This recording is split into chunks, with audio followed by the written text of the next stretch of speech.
Assalamualaikum warahmatullahi wabarakatuh. Perkenalkan, nama saya Bintan Mandala Putra, pengajar dari SMK Citra Nusantara Panongan, Kabupaten Tangerang, Provinsi Banten.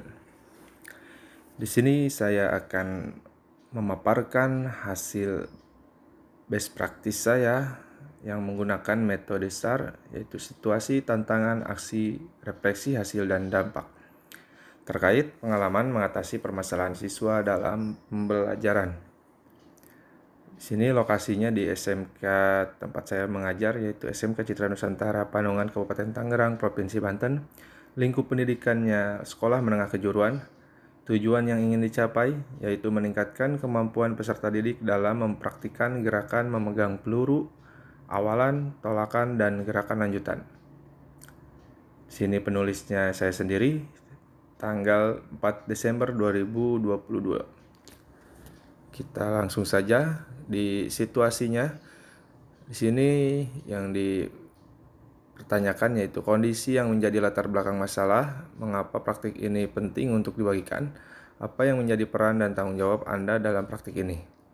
Yang pertama, latar belakang masalah dari praktik pembelajaran ini adalah kurangnya motivasi terhadap materi yang bukan olahraga permainan, kurangnya minat peserta didik terhadap materi aktivitas atletik tolak peluru, minimnya sarana dan prasarana di pembelajaran tolak peluru, metode pembelajaran yang digunakan kurang menarik bagi peserta didik. Yang kedua, yaitu praktik pembelajaran ini sangat penting untuk dibagikan karena mudah-mudahan bisa menjadi referensi bagi rekan guru yang lain yang kemungkinan mengalami permasalahan yang sama. Dan yang ketiga, peran dan tanggung jawab saya sebagai seorang guru berusaha melaksanakan tugas mendidik dan mengajar dengan proses praktik pembelajaran ini secara efektif dan efisien dengan menggunakan metode pembelajaran dan media yang tepat serta inovatif sehingga tujuan pembelajaran dan hasil belajar peserta didik bisa tercapai. Nah, jadi situasi di sekolah yang saya mengajar, yaitu di sini minimnya sarana ya, kurangnya motivasi, kurangnya minat, dan mungkin metode pembelajaran yang digunakannya kurang menarik. Di sini saya akan mencoba, dan kemarin hasilnya sudah saya coba ya dengan menggunakan metode-metode pembelajaran yang lebih inovatif, lalu sarana dan prasarana yang dimodifikasi, dan sehingga motivasi ataupun minat peserta didik meningkat signifikan ya. Di sini lalu tantangan, apa saja yang menjadi tantangan untuk mencapai tujuan tersebut? Siapa saja yang terlibat ya? Yang pertama, berdasarkan analisis dari hasil kajian literatur dan wawancara serta dikonfirmasi melalui observasi lapangan dapat diketahui bahwa penyebab masalah peserta didik belum mampu mempraktikkan gerakan memegang peluru, awalan, tolakan, dan gerakan lanjutan pada materi tolak peluru. Yaitu seperti latar belakang yang tadi ya, yaitu kurang motivasi, minat, minimnya sarana dan prasarana, dan metode pembelajaran yang kurang menarik ya. Jadi mempengaruhi terhadap hasil belajar peserta didik ya. Dalam materi atletik ya, aktivitas atletik, gerakan memegang peluru, awalan, tolakan, dan gerakan lanjutan. Yang kedua, tantangan untuk mencapai tujuan tersebut dengan cara pemilihan model dan metode pembelajaran yang inovatif, kreatif, dan menyenangkan. Ya, kemarin saya coba menggunakan model-model metode yang inovatif, kreatif, dan menyenangkan. Lalu pemanfaatan sarana dan prasarana yang ada dengan memodifikasi baik media lapangan ataupun alat peluru yang digunakan untuk pembelajaran. Nah, waktu kemarin itu lapangan yang dimodifikasi ya supaya menyerupai yang sesungguhnya, itu dengan menggunakan cons, lalu bolanya menggunakan atau pelurunya menggunakan bola tenis ya, karena di sekolah saya sangat banyak sehingga di sini akan lebih efisien ya.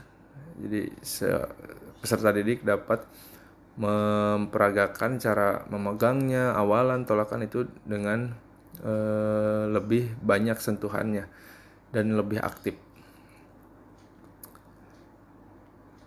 Lalu yang ketiga, pada praktik pembelajaran ini tentunya banyak melibatkan orang lain, diantaranya yaitu dosen pembimbing dan guru pamong ya, selaku yang membimbing di saat PPG. Kepala sekolah ketika akan melakukan praktik pembelajaran koordinasi dan konsultasi terlebih dahulu dengan kepala sekolah. Lalu guru dan rekan sejawat berkomunikasi dan berbagi pendapat serta meminta izin untuk menggunakan kelas dan peserta didiknya dan peserta didik itu sendiri, yaitu memberikan arahan sebelum pelaksanaan agar peserta didik siap dan kondusif.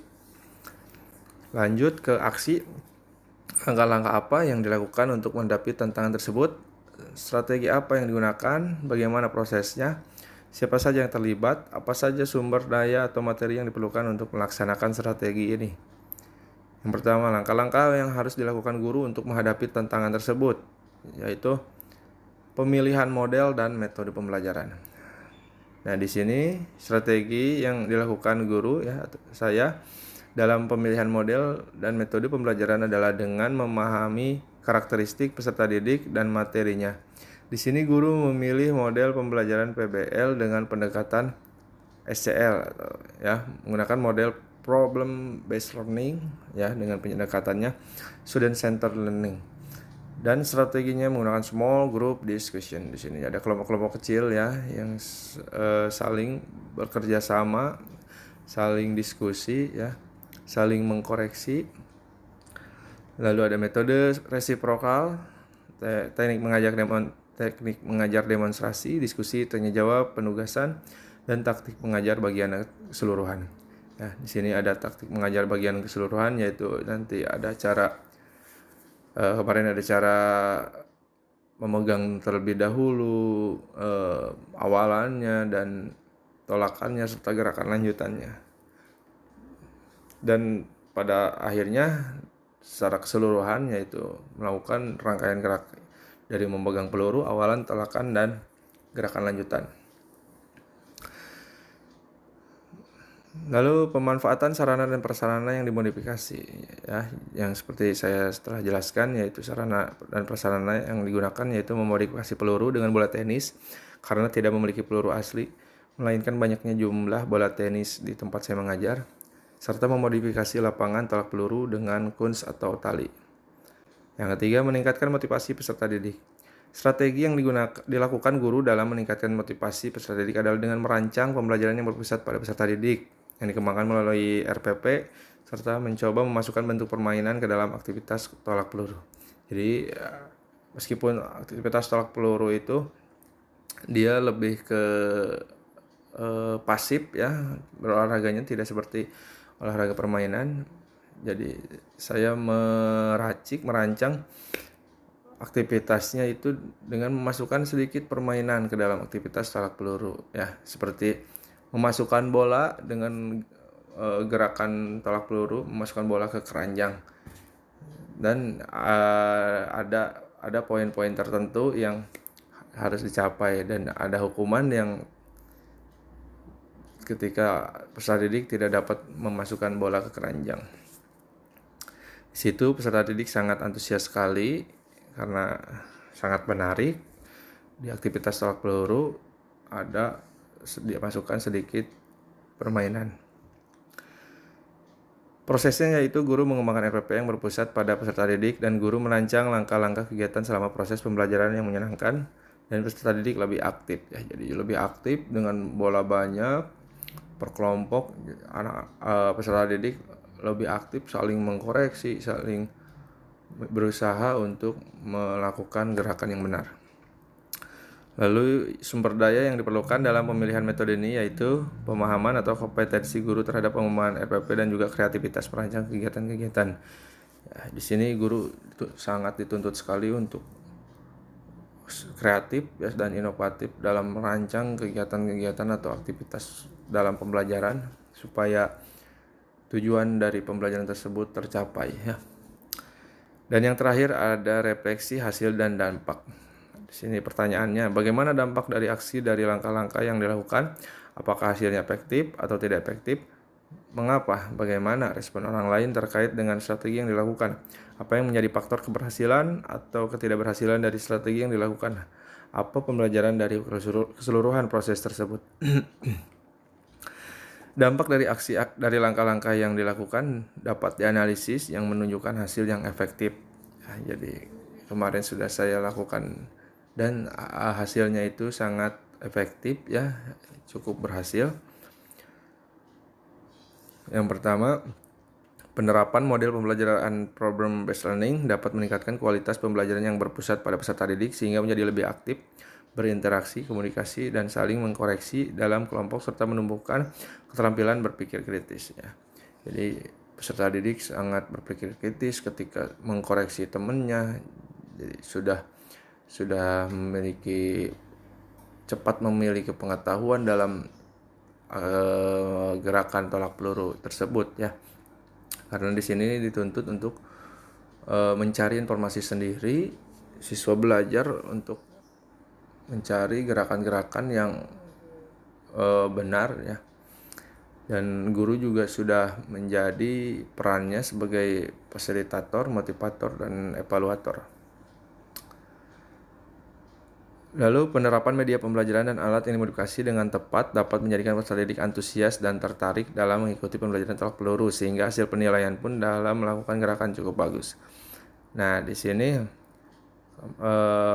alat yang dimodifikasi itu sudah tepat ya, dan peserta sangat antusias dan tertarik dalam mengikuti pembelajaran tolak peluru ya.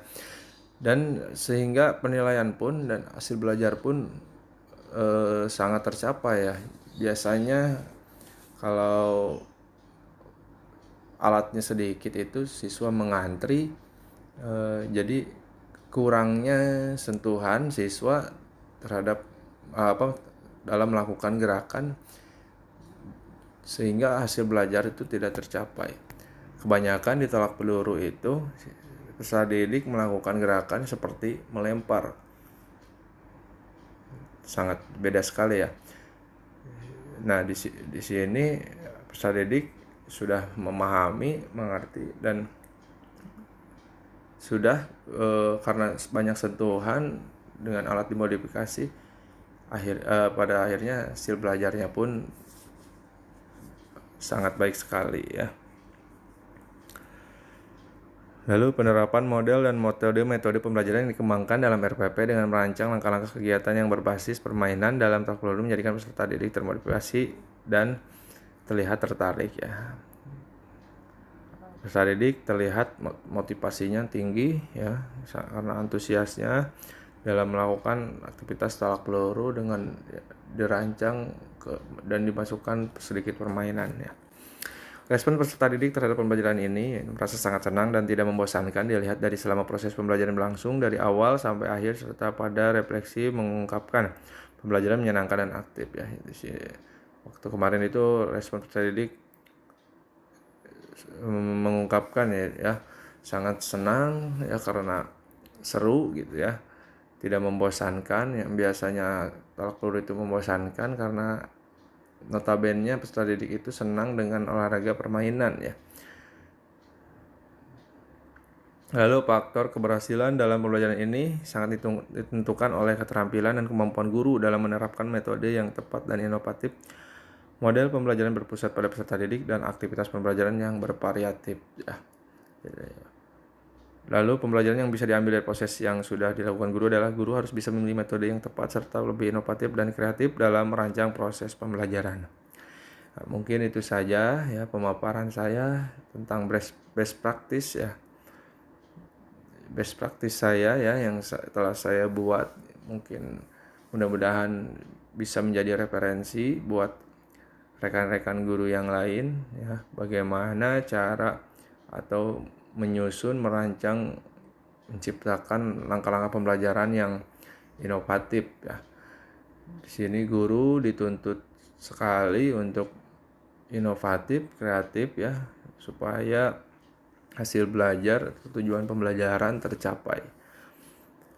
Mungkin itu saja pemaparan dari saya. Sekian dan terima kasih. Mohon maaf bila ada kesalahan ya, mohon maaf ada kata-kata yang kurang jelas, mohon dimaafkan. Saya tutup.